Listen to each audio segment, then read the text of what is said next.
Hello and welcome to the first in a series of kitefoiling experience videos that we're running with people who have an interesting story to tell from that discipline in the sport. We start with a good friend of mine, Rob Claisse, who is head coach at Progression.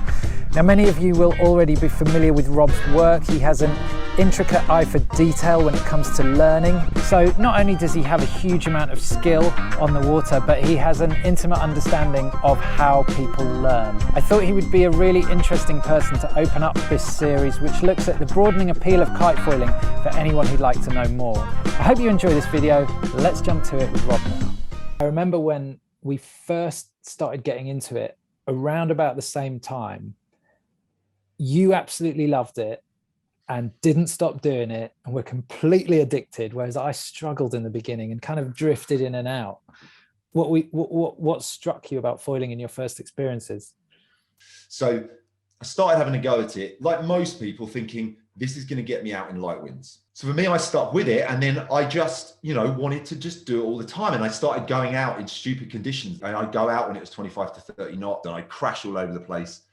But because I forced myself to go out there, I did progress a lot quicker than a lot more people. Because I think, and it's still the case now, most people foil in the lighter stuff. And then as soon as it's good enough for them to get back onto their twin tip or surfboard, they jump back onto that.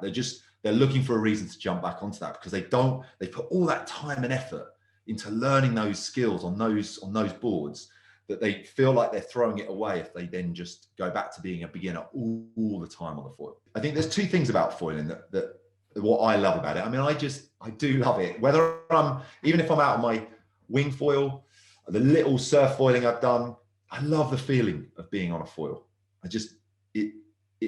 People worried that you were gonna lose some connection with the water. Oh, I like the feel of the rail of the board and the plume of water and all this kind of stuff. You don't lose the connection with a foil. It's just a different type of connection. And the type of riding you have on a foil is far less, it can be very aggressive, but you are far more, I think, in harmony and in balance with what is under the water. And if you do have a kite or a wing, it's that balance with that as well. It's far less about hanging off the kite and pushing hard with the board all the time. It's a balance and an equilibrium that you're finding. And when you get that and it kind of clicks, it sounds really weird, but it feels beautiful. It just feels like this flowing, graceful thing, because it's lumpy and choppy. I mean, it's lovely when it's flat water, but if it's lumpy and choppy and you're just hammering along, just knife through butter. And that is quite a unique feeling, I think, in water sports generally. Or you can go full on at it and it can be hugely physical. I think a lot of people don't think that. They think that, oh, but I don't really get a lot of exercise out of my foiling. And a lot of guys get into it because they're getting older and the other types of wind sports are like hurting their bodies a little bit. And they're like, oh, foiling's really good because it is really graceful and it's less impact. It is, but I have some of my best sessions where I come off the water and I am destroyed on the sofa because I'm pushing myself hard. The efficiency of a foil means you can ride for 10 meters, do something, land, and immediately be at full speed, full efficiency, and do it again. So you can just back and forth, tack, tack, tack, tack, tack, tack, tack, tack, tack, tack, tack, do 100 tacks in 10 minutes. And that is physically exhausting, but the flow and the feel of it can be amazing. So when you're in control, can I just say, when you're in control of the foil, because you're describing a lot of hard work at the top end, and that's controlling the foil. When the foil's controlling you to an extent, which it does in the beginning, be it because you've riding a foil that's beyond your limits, or it's too big for the wind or whatever, but until you find that secret, and I've written about it before, and it's almost like your muscles suddenly learn to talk to the foil, and your brain. If you ask me how I'd change, I'm standing on the board in exactly the same way as I was before, I think, but somehow I can ride it now. It's somehow your body just works it out. It's a really dynamic physical activity with loads of small elements. Yeah, it's a subtle sport, I think, is the thing. And quite often we don't know what we're doing that does it. And I think you can relate it back to one of the key things that every human does, is there's a point in our lives when we can't walk. And then there's a point where we suddenly do.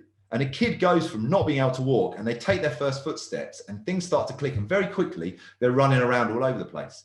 And foiling is exactly the same.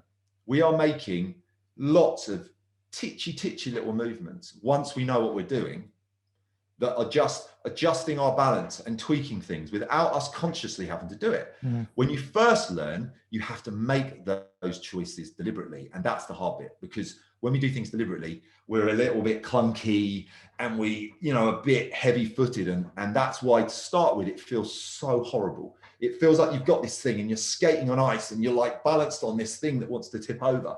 And then at some point it clicks and it feels like you're on pavement and you're just walking around and you can't really know why one or the other, why did that suddenly happen? And like most things, it's just, you've done it, your body's learned how to do it, and then everything else just clicks in automatically.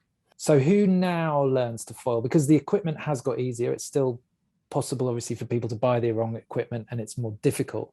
But who do you find is generally coming for lessons for foiling now? It is a mixture of people. I mean, predominantly it is slightly older people who have been kiting for a little while and they want to do something different. So you've got the people that are a bit inquisitive and they actually like the idea of going back and being a beginner again and learning something new. And I think some of the older guys are looking for something that maybe in the long term, they're thinking ahead. They're thinking, I want to keep kiting into my 70s, say, and I think this is going to be the avenue that's going to allow me to do that. Light wind, people that want to get in light winds. If you live in a spot where you get a lot of 10 to 15 knots and there's 10 people out foiling and you're sitting on the beach just gutted, and you're like, all right, I've got to do that, I've got to do it. And that is a big entry point for it all. I think more and more people who don't get into foiling are either the people who think, oh, I don't want to go back to being a beginner, or people that don't think they are capable of doing it. And I think the capability side now is actually a very small number of kiteboarders. I mean, we've taught one particular student to foil, who said he could foil a lot, he could kiteboard a lot better than he'd said. I've been kiteboarding for 2 years. I want to get into foiling. Actually, when we started working with him, we realized that he had started 2 years ago, but he'd hardly been on the water and he couldn't stay upwind on his twin tip. But we were in Portugal on a camp and we're like, okay, we've got to make this work. And he was just like, I just want to learn to foil. I don't want to do the twin tip thing. Just help me get to this point. He was an old guy in his late 50s, new to kite sports. And he's put the time in and he's loving it. I mean, it is completely like his favorite thing in the world now. The biggest issue we have is people who are generally ride twin tips the whole time and ride very powered up, because then there's two issues there. One, they're used to driving off that back foot really hard. And that is their just go-to. Anything goes wrong, friggin' hell, back foot. And then the board, they go into huge, crazy launches out of the water. But also they're used to riding powered up. So they're used to going out on a big kite in strong winds. They don't have to fly the kite. They're like, oh, I can fly a kite. I've been flying a kite for years. And then you get them out there and they can't even, you say, just keep the kite at 12 while you're trying to get the board on your feet. And the kite is just swinging around all over the place. And then you're like, oh, just have a go at a water start, drop it down, drive it back up. They drop it, smash it into the water. And they're just not used to having to really be dynamic with the kite, even when it's stationary. Small, little, subtle movements a lot of the time. They're used to big stuff and being able to compensate with resistance from the board, whereas foiling is all about balance on the board. What are the apprehensions that people usually have coming to you when they're learning to foil? I'd say most people coming in, particularly people who are going to have lessons, they're a little bit nervous about foiling. They've seen it, seen their mates do it. Quite a lot of people have seen their mates try and learn on their own. And it's been a bit of a, I want to say clusterfuck. Yeah, that's the word I was thinking. That's what you felt when you saw me foiling. Yeah, it is an act. It's just freaking mental. And then people are just like, well, I'm not doing that. So they come and they're lacking confidence. And maybe they had to go on, they bought some kit and had to go on their own. It's been a little bit. And they've literally like gone, just body dragging out is hard. I just can't get the thing on my feet to do a water start. What the hell? I thought I was quite good at this kiting work. So there's a lack of confidence.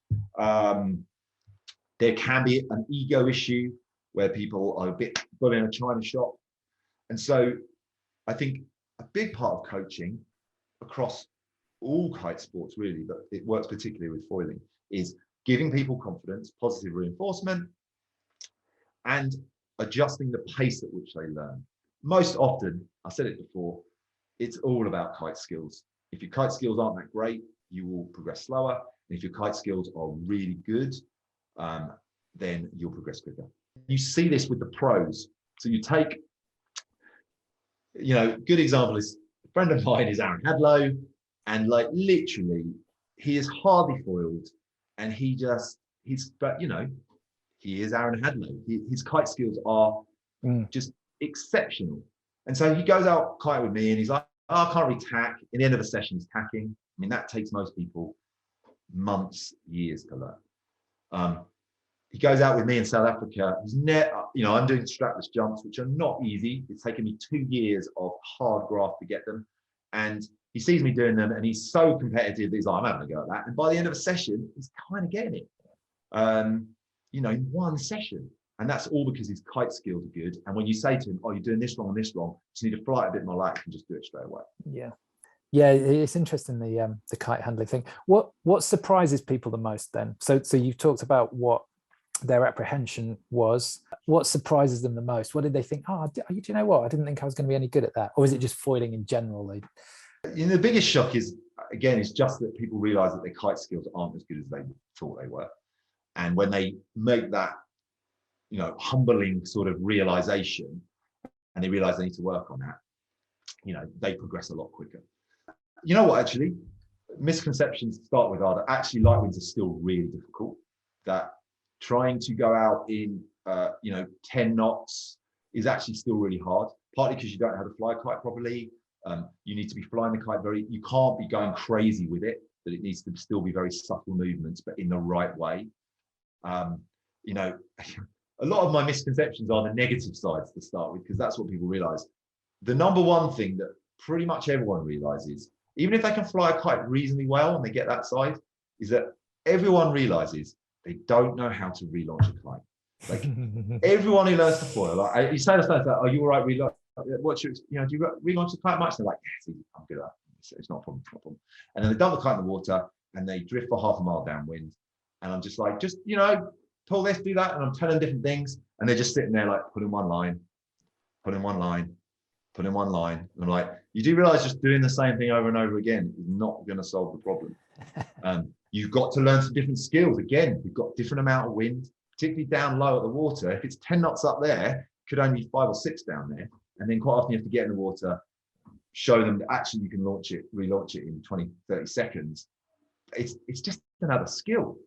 And here's a really important part of, you will have a lot more fun as a foiler, particularly if you embrace those challenges. So why don't you just learn to do it like anything else, and then you won't worry about dropping the kite. You'll go into that jibe and you'll try a down loop and you'll smash it into the water and not be like, I'm not trying to down loop again, because then I'm just going to spend the whole session trying to bloody relaunch the kite. One of the things I didn't mention early on about one of the things that was a big eye-opener for me early on, foiling changes your perception as a kiter. Kite foiling and wing foiling, for that matter as well, is three-dimensional, because going upwind and going downwind, it's all the same. It makes absolutely no difference. So you can just do jibes downwind for half a mile and not think, oh, I've got to get back upwind at the end of that, because actually the getting upwind bit is bloody easy. And fun. You can go really fast upwind as well, can't you? One tack. It's not hard.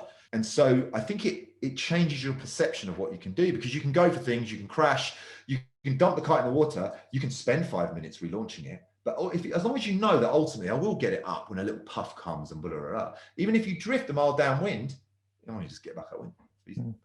When we're coaching, we can have 8 people on the water and they can be spread out over like half a mile in all directions. But you can get to anyone within about 60 seconds, because you can just cane out wind and you can cane it downwind and you can run between people. And you just can't do that with a twin tipping surfboard. It's like this amazing thing. It just opens your mind to a different way of being able to ride, and that freedom is liberating in a water sports sense of the word. Well, that's why I wanted to do the interview with you, Rob, about foiling to start with, because you're the person who I think fell in love with it the hardest of the people I know, and that's even talking, you know, between people who design the stuff as well. I mean, yeah. Can you just describe some of your favorite sensations in maneuvers of foiling?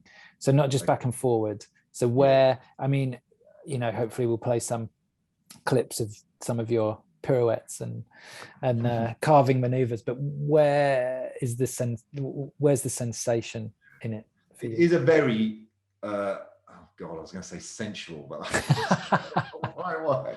That's how people have described your riding. It's a very heightened sense of that connection to the water is actually there when you and for me, the best sessions are, for me, at 100% Longyearbyen in South Africa, dead flat water.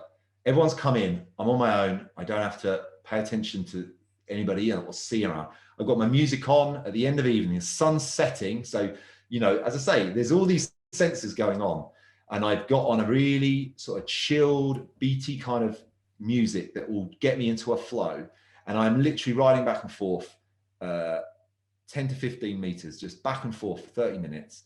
And I'm just tacking and jiving and jiving and jiving and tack, tack, tack, tack, tack, tack, tack. And it just becomes one, there is no transition or forward, like, you know, riding along in between. It's just one continuous, it's like a dance, really. You are just dancing around and flowing and flowing and flowing and just trying to get everything moving.